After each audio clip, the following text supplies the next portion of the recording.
देखिए, नमस्कार दोस्तों। गरम से बेहाल हस्की ऐसे तो बेड पर लेटी है और ये देखिए कान पर ये इसका मोबाइल चल रहा है।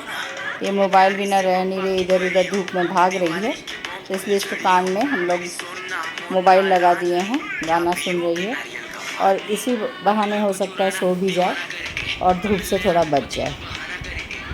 सबका यही हाल है।